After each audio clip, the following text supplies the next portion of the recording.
Which play-in series am I looking forward to the most? This one. And I'll tell you why.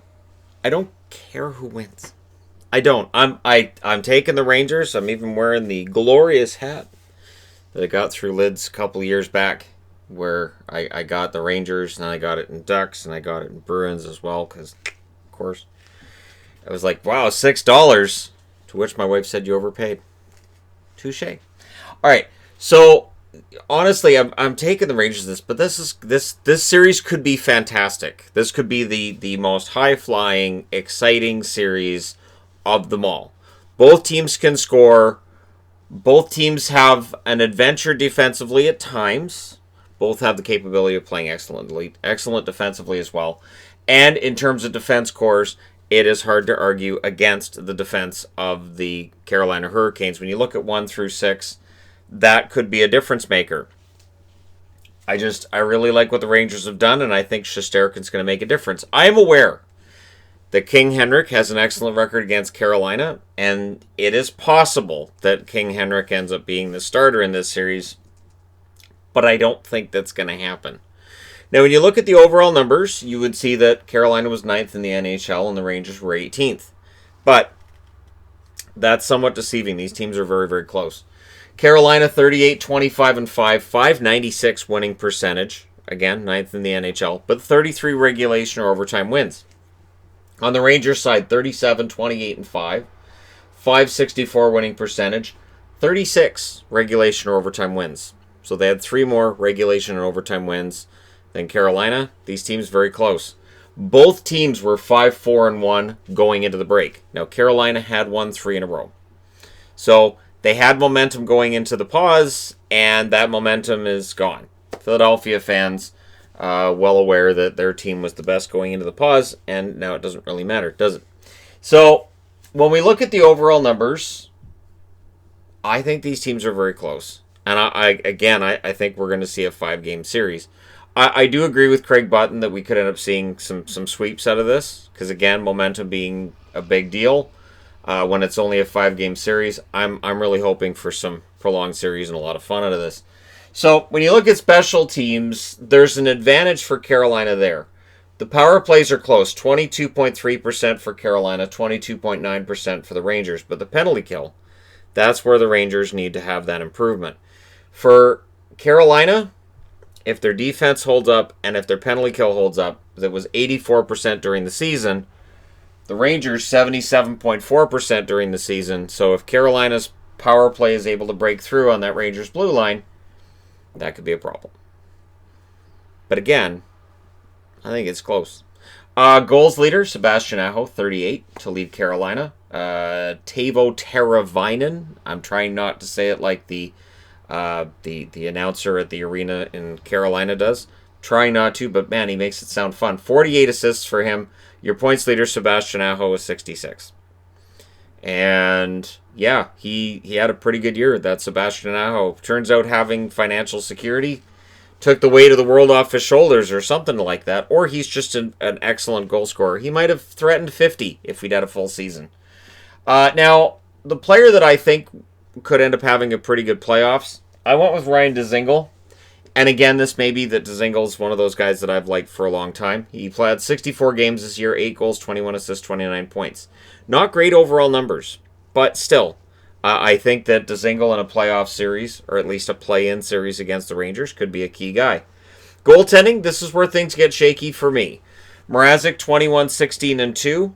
905 save percentage. James Reimer, 14, 6, and 2. 914 save percentage.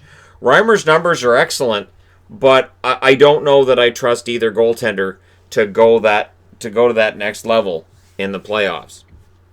And again, that may very well be where I diverge from how other people see this series going. Your goals leader for the Rangers, Zibanejad, 41. Assists, Panarin has 63. And yes, for the advanced stats people out there, a lot of those are secondary assists. But you know what?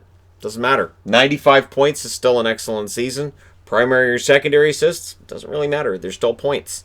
Brendan Lemieux I picked as the guy to watch for the Rangers. 59 games played, 6 goals, 12 assists, 18 points.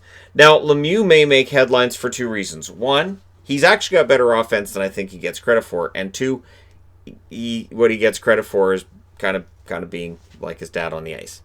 So that's his dad being Claude.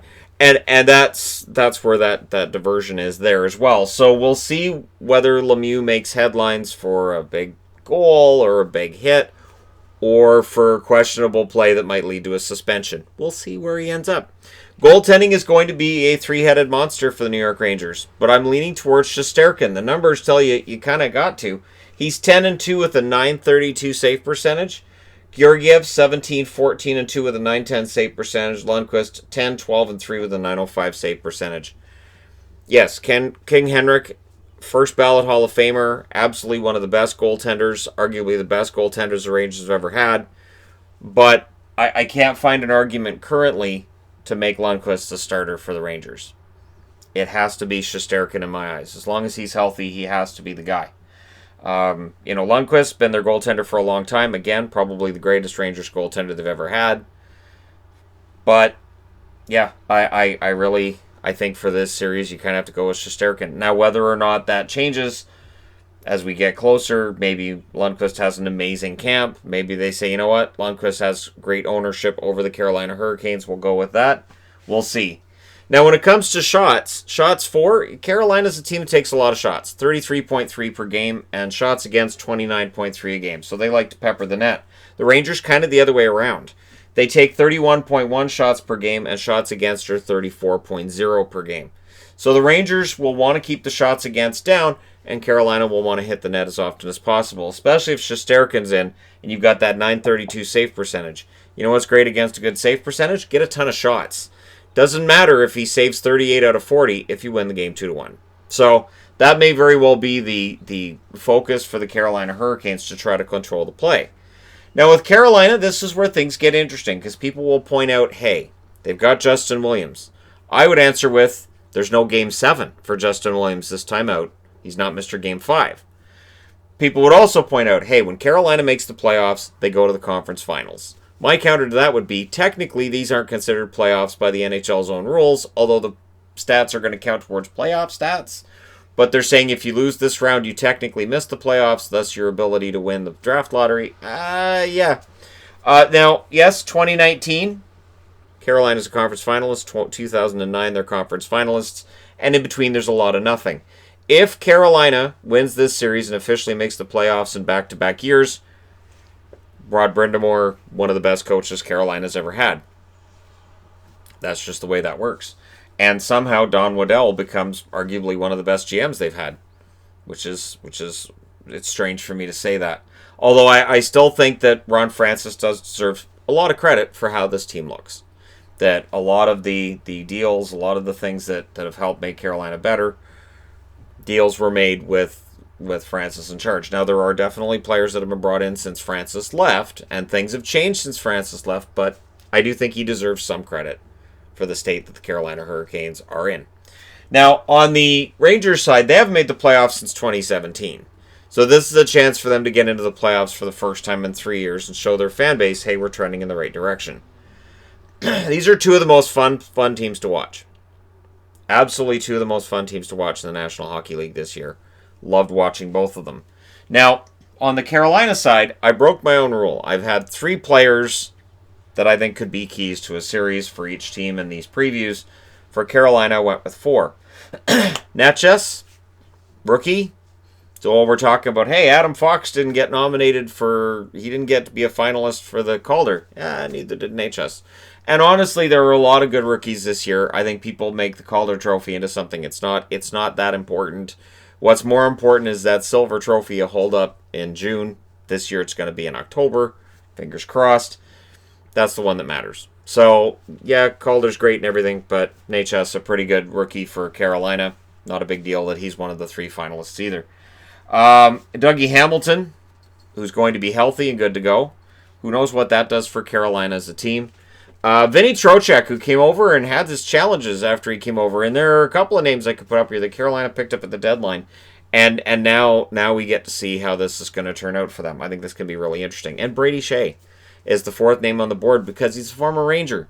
And he's got to feel somewhat slighted that they decided they were going to move a defenseman, and he's the latest.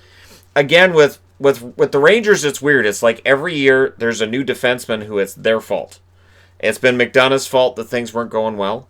It was Pionk's fault that things weren't going well last year. This year they jettisoned Shea, and again, there's always Ranger fans going, no, yeah, he was terrible. And now Lindy Ruff goes like, oh, well, yeah, it's Lindy Ruff's fault that our defense isn't very good.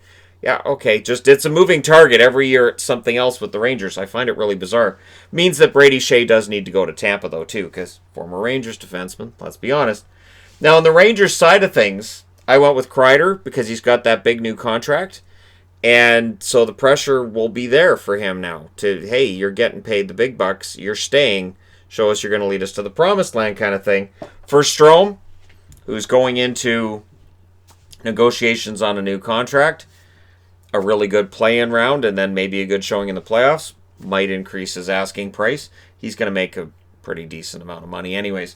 And it's been a good marriage between Strome and the Rangers. I'll be really interested to see if maybe the idea of making a little more money than he might get from the Rangers might cause Strome to go, or if because of the flat salary cap, Strome just sticks around because there isn't that big offer that might be out there otherwise. And Kakko. So the big storyline with the Rangers is going to be Kaapo Kakko. Does he play? How much does he play? And does he show during all this time, the NHL's been out, that he's worked on his game a little bit, gotten more comfortable? And I'm telling you, once Kakko gets more comfortable in the NHL and once he starts to realize that potential, this kid's going to be pretty darn good. And it could happen in this series. So there you go. Let me know what you guys think, your winner and all that, in the comment section below. Don't forget to hit like and subscribe if you're browsing your way through. You just happened upon this video. And this is the series that I think is going to be the most fun, back and forth, exciting, great series of the bunch. And I really hope it goes all 5 games. Because you got Aho on one side, you got Zibanejad on the other, you got Teravainen, you got Panarin, and then you've got Pesce and Slavin and that great defense core. And on this side, you've got guys like Fox, D'Angelo, and others. So it's going to be great. Let me know what you guys think in the comment section, like I said, and I will talk to you again soon.